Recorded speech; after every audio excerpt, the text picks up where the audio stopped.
All right, greetings and salutations to everybody out there in YouTube land. I am your host once again, Dan Thornton. It's just before 2 p.m. Eastern Standard Time, closer to about 1:40, 1:50. We got news about 20, 30 minutes ago. I had to wait to get back to the office to get this over to you guys. But like we were just coincidentally talking about in the morning show today, speculation is growing out of San Francisco. I've reached out to a couple old school beat reporters out there, and they say there's some legitimacy to this. Brandon Aiyuk wants out of San Francisco. He's made it known for months that, hey, oh, hey, he wants a new contract today with the San Francisco 49ers, and that doesn't appear to be the situation that's going to unfold unless the 49ers reverse course. How this affects the Detroit Lions, it's been speculated by me, other reporters for months now, that the Lions could potentially, when we get into training camp, either acquire somebody for a little bit more depth, a veteran presence, that is cut, maybe second round of cuts or third round of cuts. We're going to have to wait and see if the Lions would make a move to acquire Brandon Aiyuk. Personally, as I said in today's morning show, I don't think he would be the receiver that would be an ideal fit for this team. I just don't think he fits the mold from an emotional standpoint. What Brad Holmes, what Dane Campbell, what Aaron Glenn and Ben Johnson want to formulate this team around, along with the other coaching staff and support staff, scouting department. With that being said, as we talked this morning in this morning's show, hey, the Lions could potentially and are being rumored to potentially add maybe a Devontae Adams, maybe a Deebo Samuel, maybe a Brandon Aiyuk. And I want to be real upfront. I have no information that the Lions are going to pull the trigger. I just know there are a lot of connective tissue between these two franchises. I also get Brandon Aiyuk has come out and said he would like to play for the Detroit Lions, thinks it'd be an ideal place.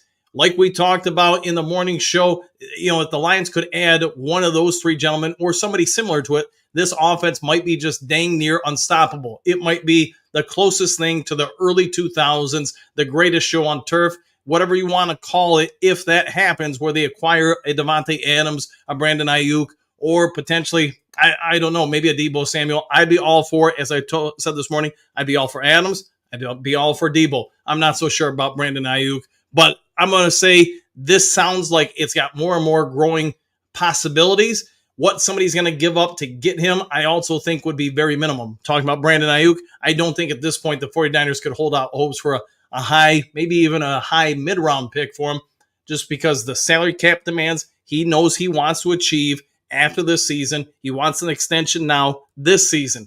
Could it be Brad Holmes pulls the trigger? Let's evaluate the last two trading deadlines for the Detroit Lions.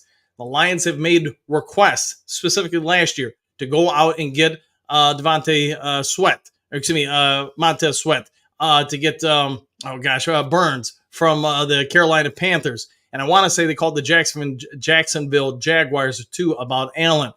We all know that Brad Holmes is a financially responsible GM. He's not going to spend overly to acquire somebody. He's not going to give some big contract. So if he went for Brandon Aiyuk, Devontae Adams, or Deebo Samuels, or some other receiver to bolster this offense, I don't think he's going to overspend a lot. That's where I think, talking to both Detroit media contacts and San Francisco media contacts, that's where I think everybody seems to agree. The 49ers don't have a lot of leverage in this situation if they're going to get rid of a Brandon Aiyuk.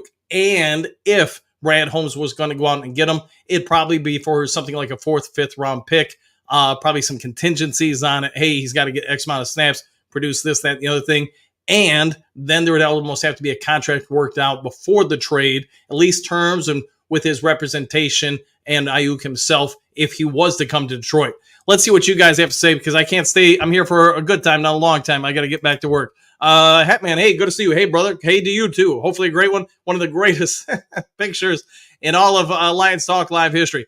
Doug, not unless Frisco gives him up for pennies on the dollar. Yeah, and that's where I think we're all in the same boat there, Doug.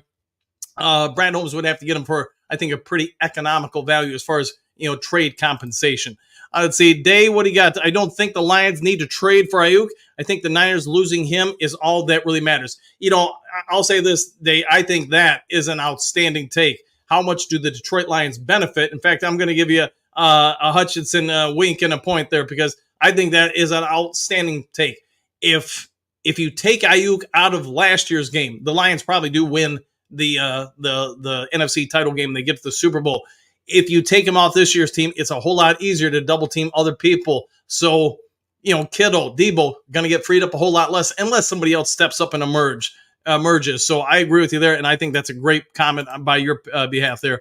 All right, get back to the comments here. A few more before I get out here. One funky, we'll see. Now, I don't want this, but I could see Michael Thomas being a guy they pick up. If he can stay healthy and if he can kind of return to form, one funky, that's not a bad idea either. But the other thing is they do have some connective tissue with him since AG, MCDC were in New Orleans during his stay. Hey, man, I don't see Brad going after a drama queen. Yeah, and I think we hammered that out this morning. To me, the only personalities that seem to fit would be Devontae Adams or Deebo Samuel, and at least out of the three mentioned in the morning show. There could totally be other guys that I'm not considering. So wait and see what shakes. Doug, maybe a 6th-round pick, just like Fields. Yeah, 100% there. I don't think you're going to give up much for compensation, and that's where the Lions or other teams that would call about Brandon Aiyuk would have a lot of leverage. This guy in the San Francisco franchise just aren't going to be able to hold out for much. You're going to have to make a choice. If he's not going to play, then you got to get rid of him for something versus nothing, because a year from now, his contract's done. He's out the door.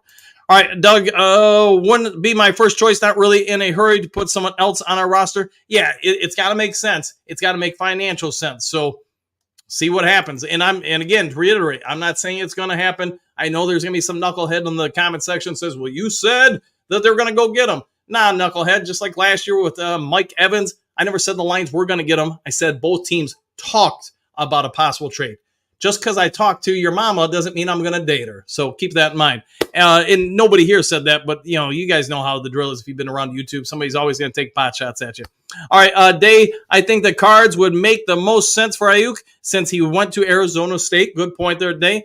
And they need a receiver help. But since they're in the same division as the Cards, that also seems unlucky. Yeah, to me, if they're going to get rid of Aiyuk, I don't think they're going to trade in the Lions, knowing that they're one of their better sets of competition to return to the Super Bowl. To me, it would make more sense an AFC team, but who knows, man.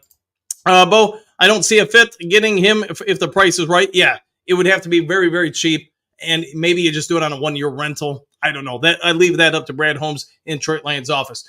All right, guys, I got to get out of here, get back to work, all that kind of stuff. If there's some sort of breaking news later today, I'll get it over to you. Otherwise, please consider subscribing, hit that like button. You guys get the gist. Take care. Enjoy the rest of your day. We'll see you all in the next Lions Talk Live. Take care, everybody.